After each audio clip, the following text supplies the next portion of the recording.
And Democrats, we must also admit that fulfilling America's promise will require more than just money. It will require a renewed sense of responsibility from each of us to recover what John F. Kennedy called our intellectual and moral strength.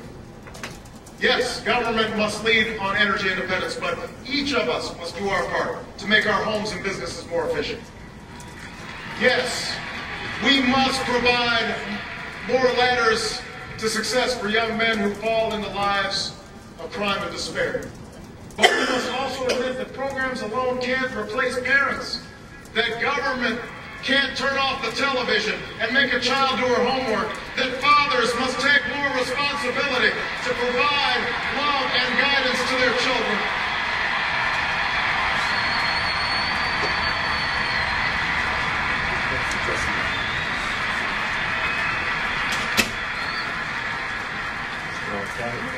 Individual responsibility and mutual responsibility. That's the essence of America's promise. And just as we keep our promise to the next generation here at home, so must we keep America's promise abroad. If John McCain wants to have a debate about who has the temperament and judgment to serve as the next commander-in-chief, that's a debate I'm ready to have.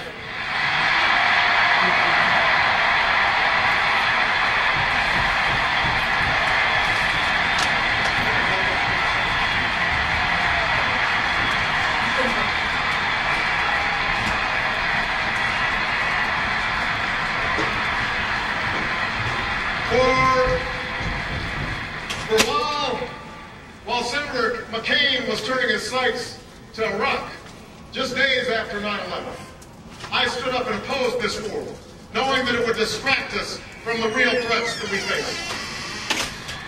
When John McCain said we could just muddle through in Afghanistan, I argued for more resources and more troops to finish the fight against the terrorists who actually attacked us on 9/11, and made clear that we must take out Osama bin Laden and his lieutenants if we have them in our sights.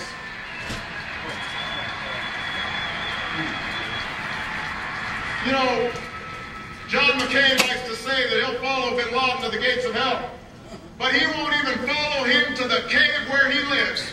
Stop it.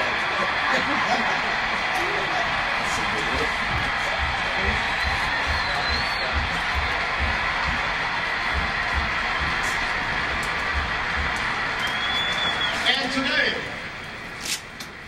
today is my call for a time frame to remove our troops from Iraq, has been echoed by the Iraqi government and even the Bush administration, even after we learned that Iraq has $79 billion in surplus while we are wallowing in deficit. John McCain stands alone in his stubborn refusal to end a misguided war. That's not the judgment we need. That won't keep America safe. We need a president who can face the threats of the future, not keep grasping at the ideas of the past.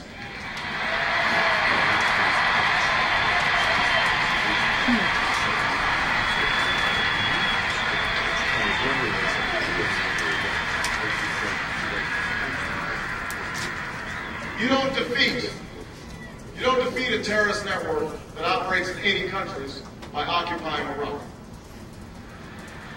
You don't protect Israel and deter Iran just by talking tough in Washington.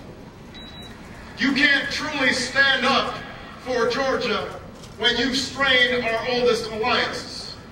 If John McCain wants to follow George Bush with more tough talk and bad strategy, that is his choice. But that is not the change that America needs.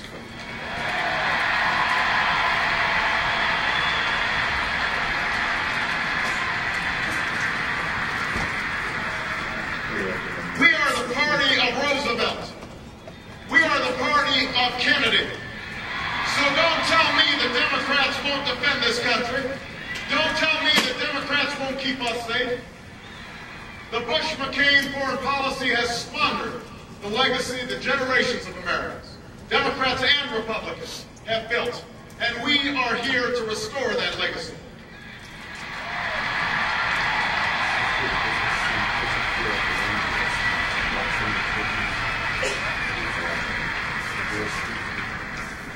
As Commander-in-Chief, I will never hesitate to defend this nation.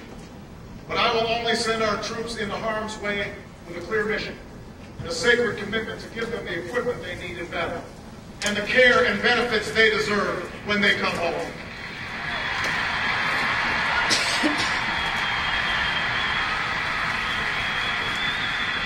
I will end this war in Iraq responsibly and finish the fight against Al-Qaeda and the Taliban in Afghanistan.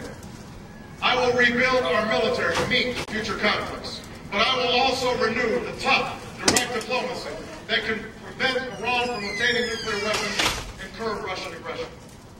I will build new partnerships to defeat the threats of the 21st century: terrorism and nuclear proliferation, poverty and genocide, climate change and disease. And I will restore our moral standing so that America is once again that last best hope for all who are called to the cause of freedom, who long for lives of peace, and who yearn for a better future.